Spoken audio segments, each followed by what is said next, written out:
All right, so in the previous one, we found the attacker's IP address and such, and now we'd like to find the other domains on it. This is a fun fact. If you use a search engine, I used to use Google, but these days I find Bing more useful. I think a lot of people have noticed this. Google's quality has gone way down.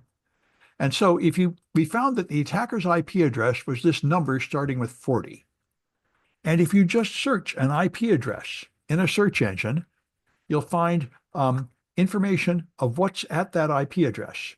And if I'm looking down here, here's virus total. Will probably give us information about what else has been there. Here's Alien Vault is a good one. These are open source intelligence threat intelligence sources, people that record information about what else has been going on a server. So here's virus total.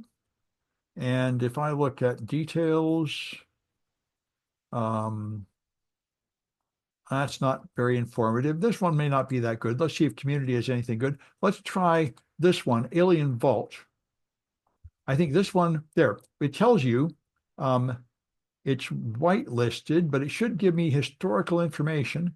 But I'm not finding that either. Let me keep looking and see if it used to be very easy to find good stuff from the start. Here's virus total. Here's an abuse from Microsoft.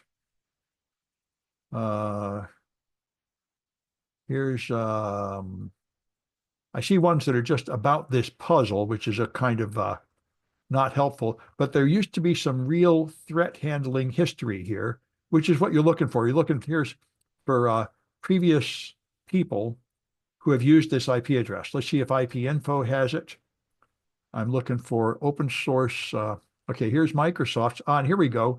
Here's IP ranges, and they might have the previous domain names here. There, hosted domains, join for free to explore hosted domains. Fine. Let's see who's not going to put it behind a paywall for me.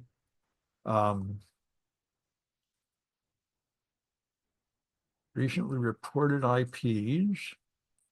This is a lot harder than it used to be. It used to be pretty easy to get a list of the previous domains that were at this address.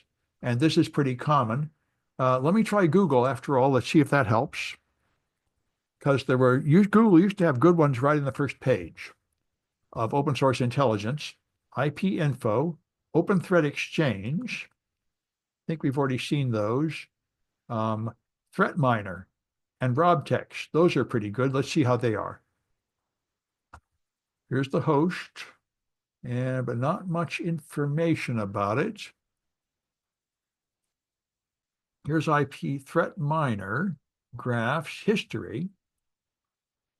Log in. Everybody's hiding the good stuff. Well, this one's a whole lot harder than it used to be. It used to be just in the first few hits of Google, you'd have a list of all the previous domains that had used that address. Now everybody seems to be hiding this information behind paywalls, which is too bad. See if any of them will give me good information. Because you can find, this is a very common thing. Bad guys get a server and then they use it for a whole series of campaigns. So looking at the previous domains, you'll find good stuff. Here's NS Tools, Look IP.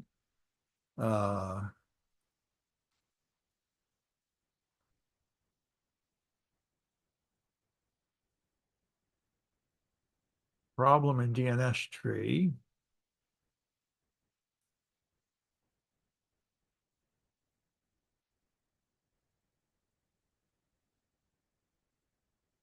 Wow, getting really hard.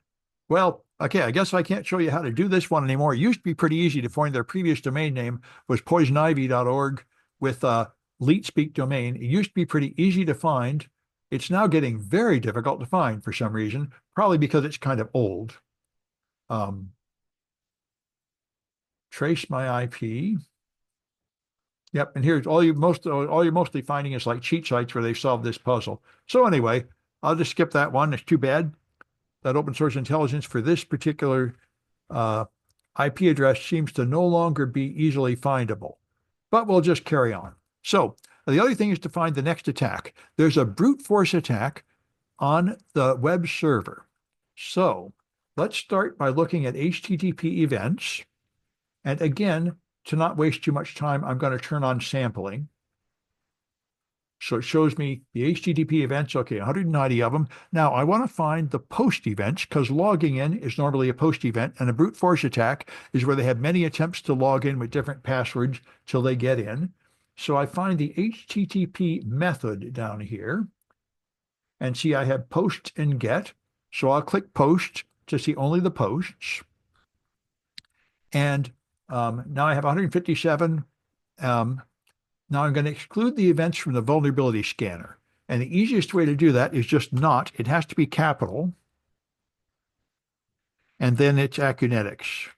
And here I am doing stuff that the Splunk purists don't like. I'm just using it like you'd use Google. Any event that doesn't have this word in it anywhere, like a grep search. The pros say you should always have field equals value to tell it what field to look in to make the query fast. But this will do the job. This will give me the posts that did not come from the vulnerability scanner.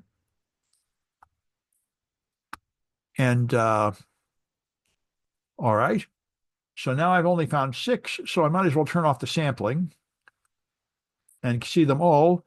And now I've got 441 events that were posts that didn't come from the vulnerability scanner. So I'm going to look at the form data of these things. Now, if you look at one of these events and scroll down through it, the form data is, well, I'm not seeing it so easily in these. Let's try up here and see if I can find form data. There it is, form data. There's over 100 different values of form data. When you click it, you can see a lot of weird things here. So anyway, the easiest thing, I just want to look at this one field.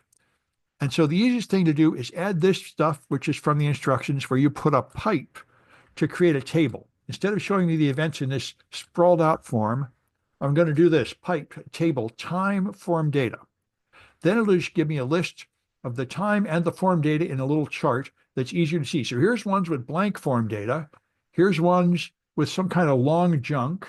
But if I get past them, let me show more on a page, like 50 per page. There's only 441 of them. So here I got some early ones.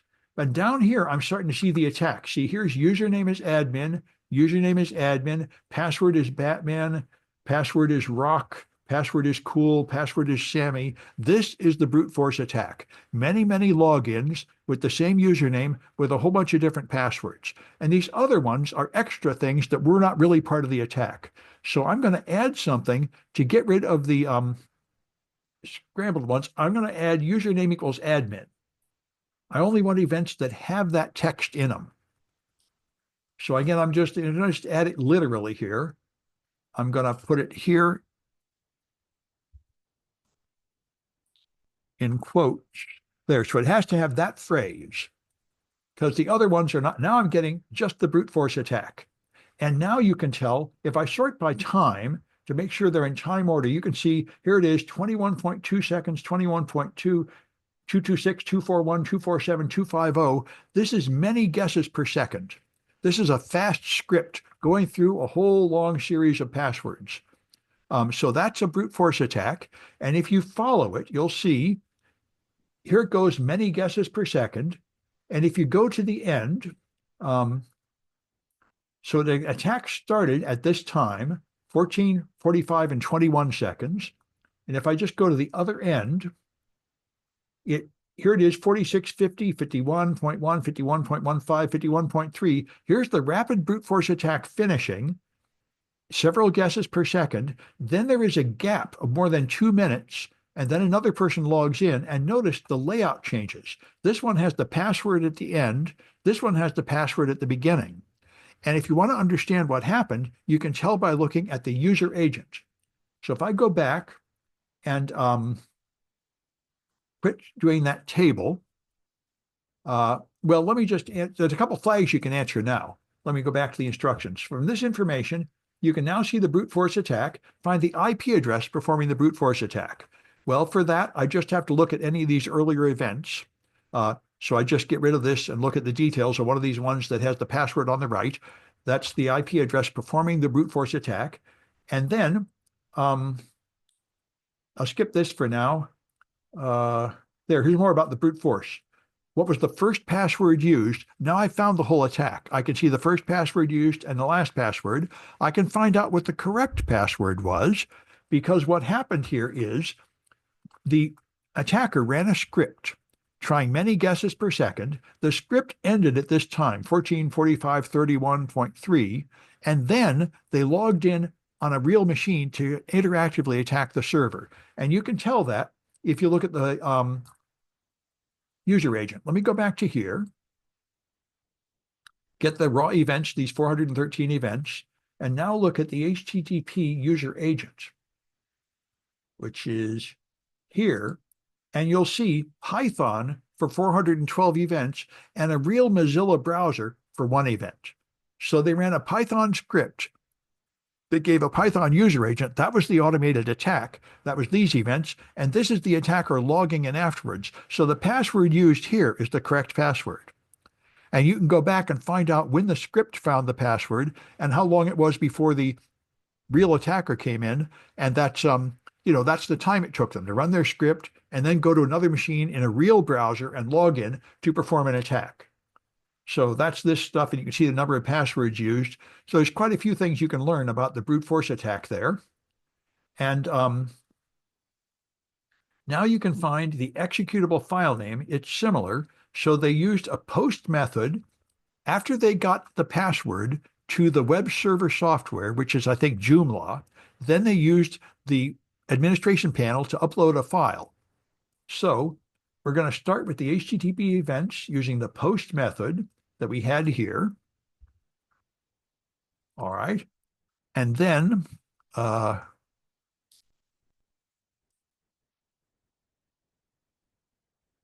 want to find, I'm trying to do there, 2.4, the uploaded executable file name. So now I'm going to exclude the events from the vulnerability scanner like we did before. So Acunetics, get rid of that. There's 15,000 of them. But after we get rid of the, not Acunetics. After we get rid of this, that gets us down to the 441. Now we're going to look for file name extensions. These are HTTP events using post without the vulnerability scanner. I'm just going to look for .exe. And there are two events here. And if I read these, I'll be able to see what they did to upload things. Here's some kind of directory that was done. And in fact, I can just search on this page for .exe. That's the easiest way. Find with the browser .exe. And there you go. Here they're up. Here's 37. There are only three of them. 3791.exe is there. And here's another one, 3791.exe. And this, if you've done pen testing, this is what you commonly do. You go to a source of known exploits. They just put numbers on them. You run a vulnerability scan. It says, oh, it's got an old version of something. It's vulnerable list. You go find the exploit, which is typically an exe like this, and you just upload it and run it. So there's the file name they used for the executable file. And that's enough for parts 2 and 3 out of the 4 parts here. That's analyzing the brute force attack, seeing how they got in and what they did once they got in. They ran this executable. So I'll stop this recording.